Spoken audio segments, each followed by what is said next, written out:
Hello. Welcome. I am so glad you're here. Today, we're going to talk about this. When it comes to mistakes made by new business builders, specifically my fitness industry new business builders, there are about 4 that just about every one of us makes at one point or another. And these are the 4 that cause new business owners to spin their tires and to lose momentum and to eventually fail or quit. So here's what I want you to tell me. Hello. We've got April here. She is one of my new accelerators. Woo! Go, April. All right. So here's what I want you to tell me in the beginning of the show right now. What do you think your biggest problem is in building your business? So I want to hear what you think your biggest problem is. I'm going to talk about 4 very common mistakes. These are probably going to encompass some of the things that you say.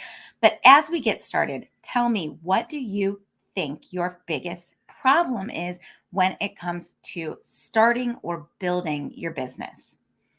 So here's what we're going to talk about. Over the last 40 years, the traditional fitness industry model successfully marginalized and alienated millions of people.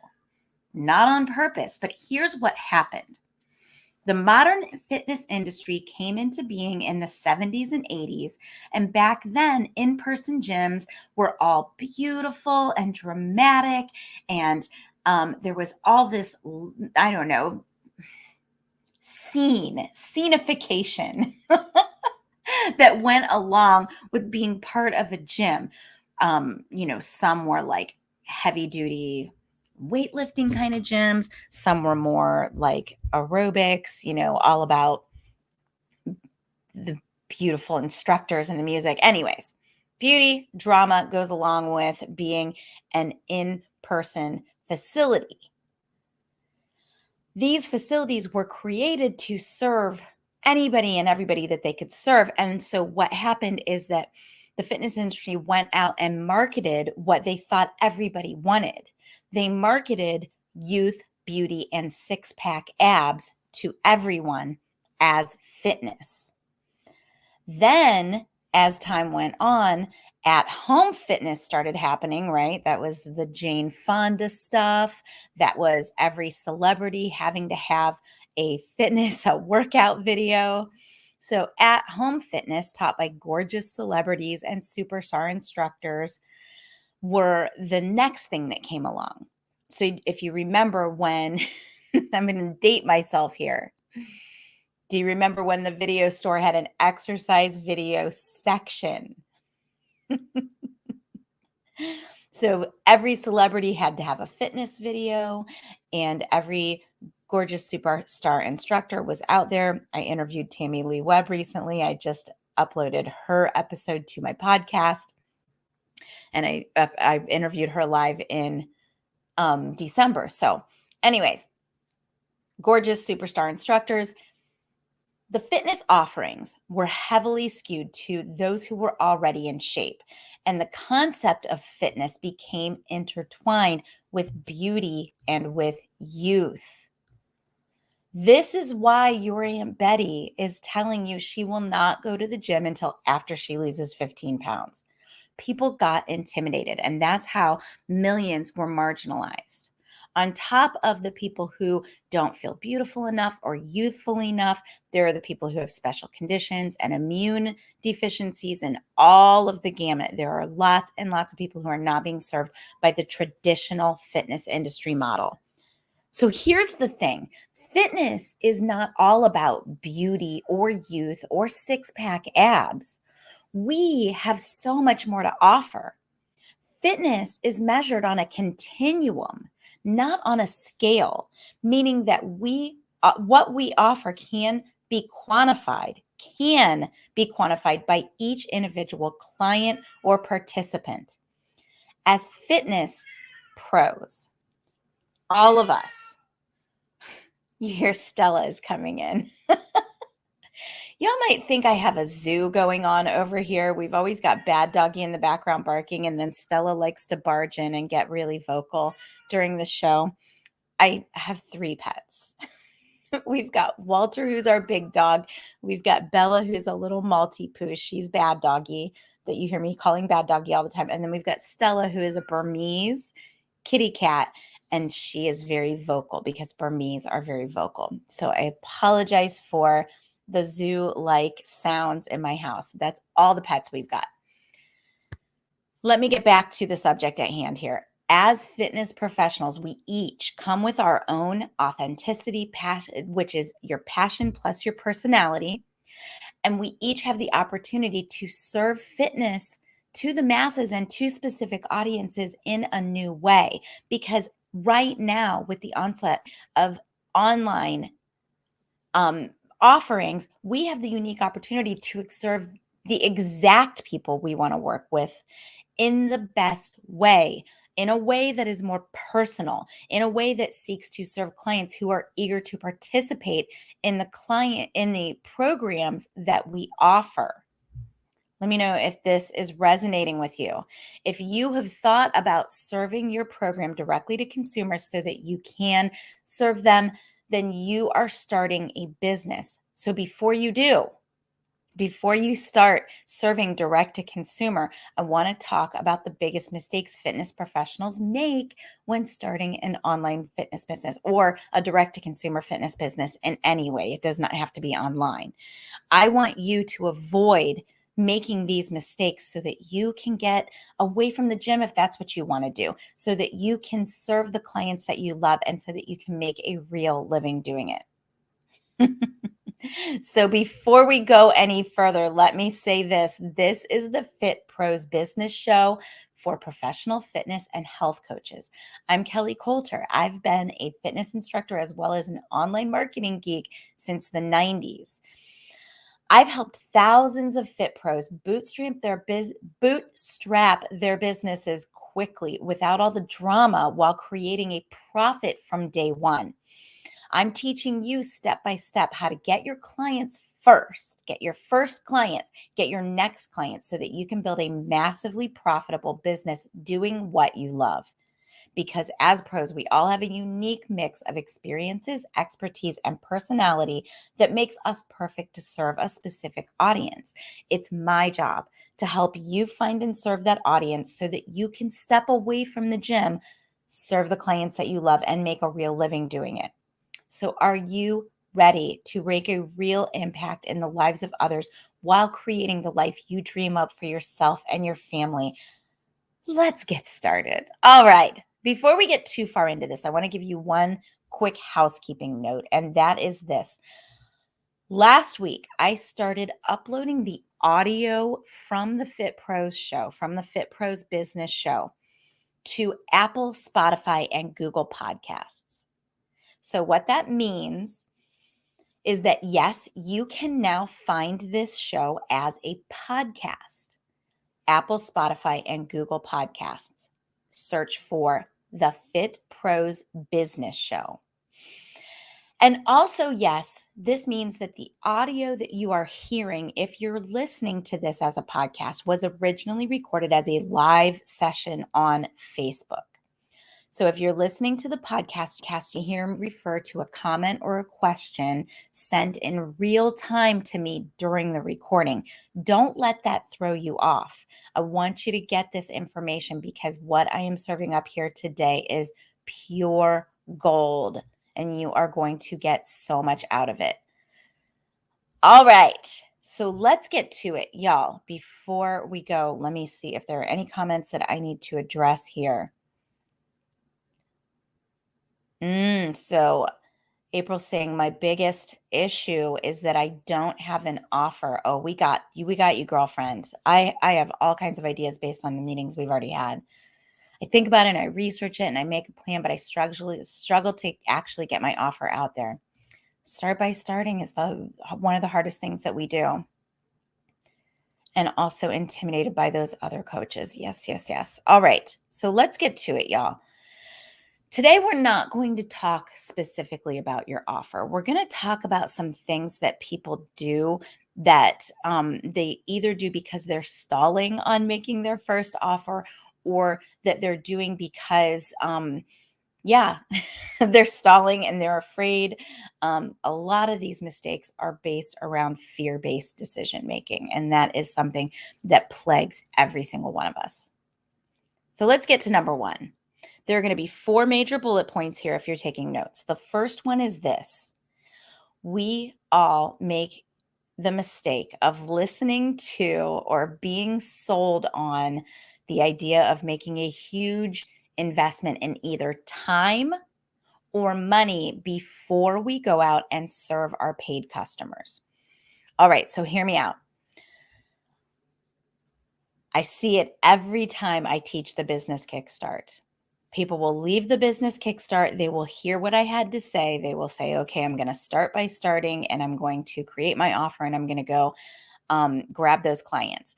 And then they come back to me and they say, but I don't have a website, but I need more certifications. But I don't have a logo. What should my company name be? Y'all, those are all questions that can be answered by serving paid customers. So I once had a Kickstarter take the whole course, go all the way through, and I really thought he had heard what I had to say and he was making progress. And he asked for a meeting with me a few months later. And I was like, heck yes, let's do this. Let's talk about all the progress that you've made. And I get into the meeting and he wants to show me this website. Now, this is someone who had told me during the Kickstart that he did not have two nickels to rub together. And he had gone out and spent tens of thousands of dollars developing a huge website with branding, with color scheme, all the stuff, and putting all of these videos in the can.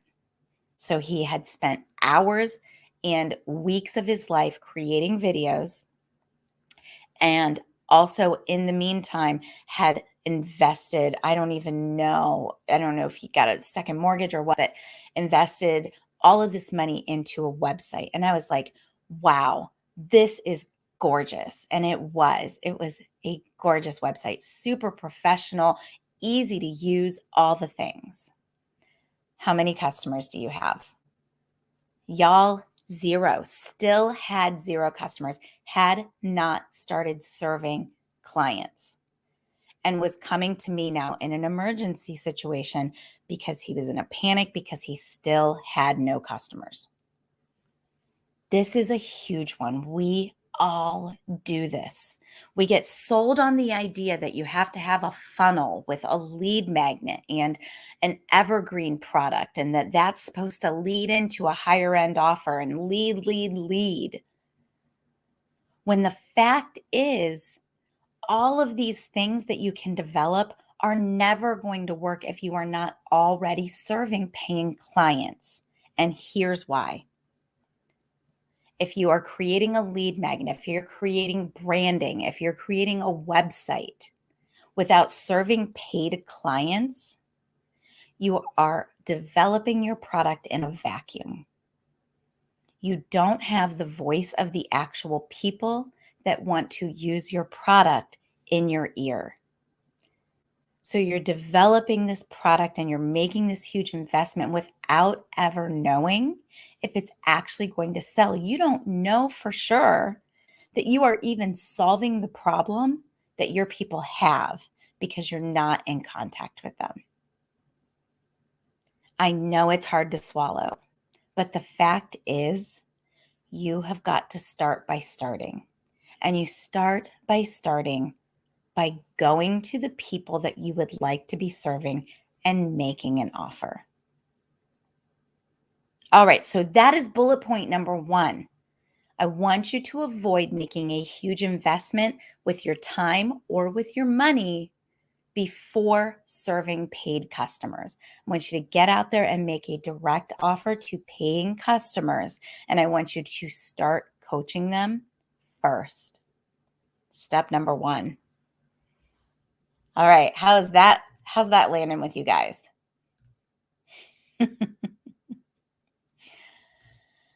Number two, y'all. We don't understand the unique value and advantages that we bring to our clients. So we don't take the time to really sit down and evaluate our own unique personality, education, experience. We don't understand the true results of the format that we deliver our workouts in. We don't understand we don't, understanding is not the word that I want to use here. We don't, come to peace with, really meld with the true value that we bring. So we rely on things like, I teach bar to sell this experience to people. Or we say the result is, and then we give something like external and physical. So we rely on the format, we rely on the delivery platform instead of realizing that what people are buying when they are buying coaching is your own unique personality, education, and experience. So we fail to lean in to our own value, and we fail to lean into the results that we bring to the people that we work with. And instead, we rely on, like I said, the format, the delivery platform, all of the external results, like your butt's going to get 3 inches higher, that sort of thing. So when we don't understand the unique value and advantages that we bring to our clients, what we end up doing is creating our pricing and creating our offers based on what we see everyone else doing. So we rely on all of these external factors. We're looking at the schedule at the gym. What classes are most popular? We're looking at the other instructors around us. What are they doing that works? And what that tends to leave out is what we bring to the table.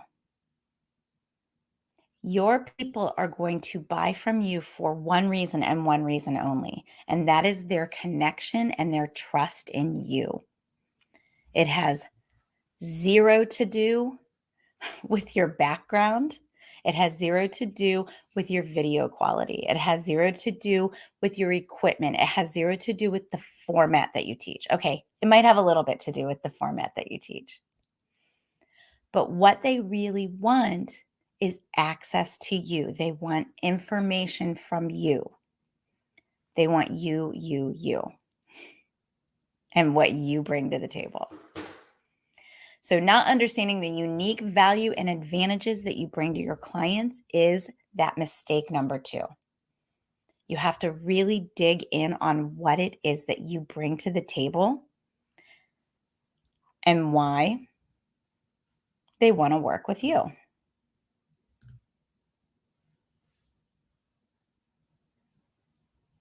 Okay, I saw that my AirPods had connected and I wanted to make sure that you guys can still hear me, right?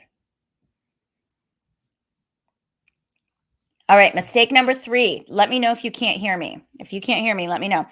Pricing our product based on what we think they will pay rather than demanding our worth. So if you're on my mailing list, you got an email this Monday and it said exactly this. You do not get what you deserve in this world. There is no such thing as fair. And this is what I truly believe from the bottom of my heart. There is no such thing as fair. I actually think that we do ourselves a disservice by thinking about the concept of fair sometimes, because fair has nothing to do with anything in so many ways in business and in life. Sorry, not sorry, y'all. It is what it is. So you get what you demand in this world. You have to go out and take it. You have to get what you are worth. If you do not, then you will just get what you accept. Make sense? We all deserve to be making $1 million. We are all servant leaders. We're here because we want to help people. I've been working full time with only fitness instructors and personal trainers for the last 2 years. And I can tell you this, they do not want to talk about making six figures. That's not why we went into the business. You know what they want to talk about? How many people can I help? How many people can I impact with the program that I'm creating?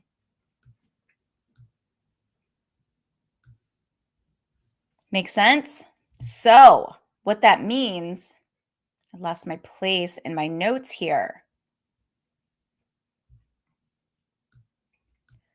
So, what that means is that you have to figure out for yourself what your program is worth based on what you know you want to make this year, based on the number of clients that you are willing to serve simultaneously, based on the amount of results you expect your clients to get. You have to decide what this offer is worth, and then you have to ask for it. Demand can be a strong word when I start to talk about this, but you have to be willing to ask for what your program is worth. Otherwise, you're just going to get whatever you accept. Now, here's the other thing that we do a lot of when it comes to pricing. We go to broke ass people and we start asking them what they think we should pay. That's a little bit strong. Maybe it's not broke people, but maybe it's for sure people who are not your audience. So, what I'm saying here is that we will go to our mom and our sister and we'll say, I'm going to start maybe teaching Zumba classes online. And what do you think you would pay for a Zumba class online with me? And your mom has never taken your class, or maybe she has. Your sister goes to the bar class and she's like a bar snob and doesn't think that Zumba's worth anything. And so they're like, oh, I don't know, like $3 a session, $5 a session. And then you guys are coming back to me and I'm telling you to charge 60, $70 a month for a subscription. And you're like, my mom said $3 a class. And I'm like, has your mom ever taken your class? Your mom is not your people. Your sister is not your people. People who have not invested money with you are not your people. You cannot go to those people and ask them what they think that you should be charging and expect an answer. And as a matter of fact, you cannot go to anybody and ask them what you think they think you should be charging. You have to decide that for yourself. That is a hard pill to swallow. I get it, but it is the 100% absolute truth. These products that we are bringing to the market are very unique to each one of us. And there is no one else out there that can tell you what you should charge except for you. Probably one of the hardest things that you will do as you start your business. I'm going to let you stew on that for a minute, you guys. I'm going to check out your questions. All right. So, number 4 is this. Y'all, have you ever been involved in a gym where there's a group fitness director and you're on the group fitness schedule, and the group fitness director goes out and says, not enough people are taking classes. I'm going to survey everybody and find out what they want from the group fitness schedule. And so group fitness director goes out, does a survey, surveys all the people who are not taking classes, surveys all the people who come to the 9:30 a.m. every Monday, Wednesday, Friday and stands in the front row, surveys all the people that stand in the back row, surveys the people that used to come to class and don't come to class anymore. And then they get all of this information back from all these people. And it's segmented into a few buckets. There's the vocal minority. That's your people, your 9:30 a.m.s in the front row. They have a lot to say. And then you've got your back row people. Some of them filled the survey out. A lot of them didn't. Most of them didn't. And then the people who are in the gym that are not using the group fitness room most likely did not fill out the survey. So you get this wildly skewed data, and then they make a new schedule based on this wildly skewed data that is heavily heavily leans toward those squeaky wheels from the front row, and you end up with a fitness schedule that even less people use than before. Has anybody been involved in a process like this? I know I have. I've seen it happen over and over and over again. So we do the same thing when we start our programs. It's hard to put that stake in the ground and say, here's what I do. And it's especially hard when you have to come up with the thing that you are an expert in and say, here's my crown. I am crowning myself the expert. This is what I'm the expert in. This is what I'm going to teach you. That is hard. And so what we do instead is we start to survey our people. What do you want from me, you guys? What do you think you might want? And then you get all these weird answers. And if you actually try to build your product around those weird answers, you're going to end up miserable. So they might say something like, I want 5:30 live classes. And you know you're not available at 5:30 because you've got the kids, you've got the things. So let's say you even do switch your schedule around or get a babysitter or do whatever you have to do so that you can teach at 5:30. So then you're serving this product, you're going along, you're teaching at 5:30, you've made it for the squeaky wheel, or maybe let's do a best case scenario and say, hey, that works out and you get 50 people registered into your classes. So now you've got 50 people registered in your classes and you're teaching at 5:30, and really the whole reason that you started your business was because you wanted to spend time with your kids. So now you're not spending time with your kids because you're teaching at 5:30 because you took this survey and everybody said they wanted 5:30, and now you're still friggin' miserable, right? You're miserable because you're not getting to be with your kids. So your business is not serving the whole reason that you created it in the first place, which is to have more freedom. If I know you guys, it's to have more freedom and to serve more people. You have to build this business from the very beginning in a way that serves you. An unhappy journey can never lead to a happy ending. So you have to make these decisions for yourself.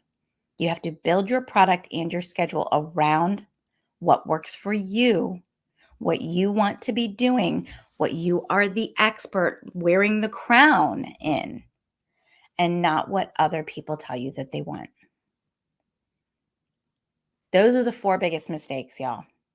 The 4 biggest mistakes we make as we start to open up our businesses: making a huge time or money investment before serving paid customers.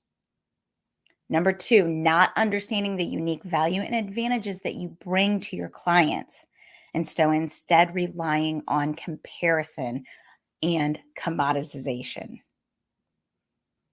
Number 3, pricing your product based on what you think they will pay rather than demanding what your product is worth. And number 4, building the product or schedule around suggestions from people who have not invested. All right, I'm going to run over here and I'm going to check. Let's see the questions. So one of my admins is logged in as me and it says, Kelly Coulter said this, but I did not say it, but that's okay. So somebody very close to me did. Yes, they want classes at very specific times, but few show up. That's what happens when you do those surveys. Yes, yes, yes. All right, you guys, that is what I've got for you. I hope this serves you and is so helpful. I hope this helps you avoid making the mistakes that so many of us make as we're setting up our businesses. This Thursday, I'm going to have Janice Jakes on with me on Instagram Live, and we are going to be talking about all of the opportunities that are available right now to aqua instructors. So that's going to be a really cool discussion. If you're not an aqua instructor, still tune in, because aqua is one of those things that you can add to your repertoire that can really allow you to teach and teach in a specialized way without wearing your body down even more. So it can be really a great augmentation to what you're already doing. And here's what I want you to know. On March 19th, I've got something special happening for you guys. So Thursday, Janice Jakes is on Instagram with me. March 19th, Alexis Perkins and I have put together a workshop, and it's called Activate Your Marketing. It's a workshop that's all about how to stop doing the things, all of the things that you're hearing from all the business building gurus, how to stop doing all of those things and learn to recognize what actually moves the needle and brings in business. So it's going to be all about the marketing things that actually bring business into your business. That's going to be on March 19th. And if you go to fitprosconnect.com, you will see a link right at the top that says Activate Your Marketing Workshop. Go there and get registered. It's a $47 workshop. It comes with the opportunity to possibly have a one-on-one coaching call with me or with Alexis. If you don't know Alexis Perkins, she created Chair One Fitness. She's amazing. She is my grassroots marketing coach within my accelerator as well. March 19th, 11 a.m., live taught, activate your marketing, stop doing all the things, learn to recognize what actually moves the needle and brings in new business. There will be a recording provided after the workshop. All right, y'all. So let me know what you think. Please comment and contribute to the conversation, whether you're here live or whether you're watching the replay. Leave your comments. I get notifications. I want to answer your questions. If you are watching on YouTube, be sure to like and subscribe. And if you're watching on Facebook, make sure that you're in the Grow Your Fitness Business group for instructors, trainers, and coaches. That's where we network, support, and train. And that's where I cannot wait to support you. And no matter, okay, so listen, this is really important. It's the last thing I'm going to say. No matter where you are watching or listening, I have a favor to ask. Super important. Get your little typing fingers ready or pick up your phone. I need you to go to Apple Podcasts or Google Podcasts or Spotify right now. Okay? I'm going to give you a second. Go there. Pick it up. Get in there. I want you to find the Fit Pros Business Show. There are 6 episodes there currently as of March 1st, 2022, and I'm going to be uploading the audio every time I do one of these episodes. So I want you to go there, find the show, Fit Pros Business Show, and I want you to leave a review. So maybe you haven't listened to the show as a podcast yet. That's okay. You can still leave me a review because you've listened on Facebook or on YouTube or on LinkedIn already. So you know what I'm delivering. Leave me a review. Give me 5 stars and type a little paragraph up letting me know how much I've helped you. If you want to thank me for all of this content that I put out for you guys, that is the way to do it. Go leave me a review, give me 5 stars, and let me know how you have helped me. Your reviews really help all of these little quick wins that I deliver to land in the hands of other fit pros like you. So when you go out and you leave that review, it tells Apple Podcasts and Google and Spotify that I'm giving great information. So it's going to help other people find it because they'll show it to more people because they see that you liked it. So by leaving a review, you are actually helping me and you are helping yourself because I'm going to give more of this content and you are helping your colleagues in the industry. All right, y'all. I really appreciate you. I love you, and I will see you on Thursday. I can't wait to see your reviews. Thank you so much. Bye-bye.